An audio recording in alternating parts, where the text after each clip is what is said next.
I've always wanted to become a doctor. I found a good scholarship in nursing, so that was near to what I wanted. So I got into nursing school. During that time, there was just so many of us. Our the educational system back home is just based on the demand abroad and not what is needed in the country. Actually, during the time I was studying, doctors were taking up nursing as well. After university, I did practice my craft. I did nursing, but in the communities. So I work with an NGO. I work with communities in the mountains and did community nursing. Most of my colleagues would go abroad, and I was actually one of the few people that were left in the country. I have tried to go beyond what I learned in university by the necessity of it. I learned how to write. I learned how to manage things. It was never taught to me. The context just taught all of these to me. I moved on to another job. It's now with the National Council of Churches. It's with an HIV program. You have three possible layers of discrimination for yourself. Being Filipino is already enough for some people to discriminate you. Being gay and having HIV. These three things, difficulties, but also maybe opportunities, because now you're working with the HIV program. So. I find myself really blessed in a way that I was able to find an opportunity where I can be myself and work on the issues that are very real for me. I had the struggle as well of making my colleagues understand that being gay and living with HIV is something that has its own a whole world of issues. So it can be difficult.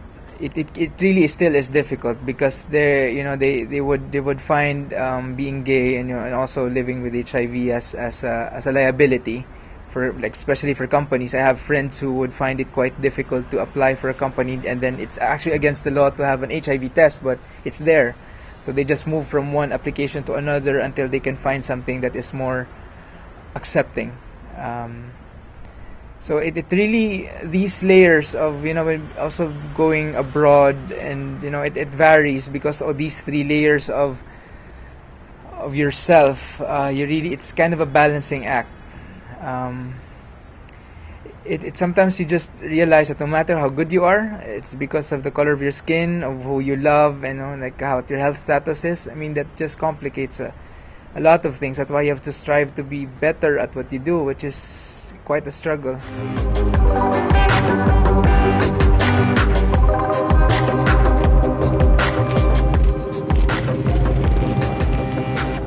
I'm John Ryan Mendoza.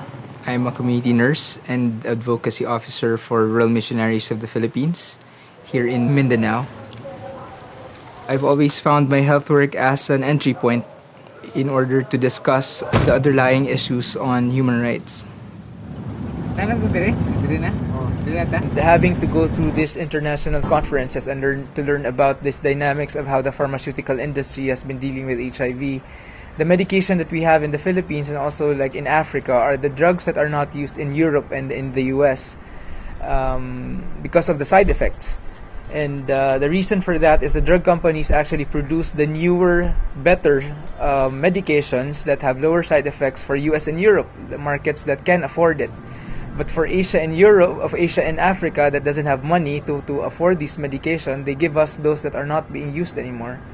So it's horrible. I mean, now, the medication I'm taking, a bottle of it is roughly around $1,000 US.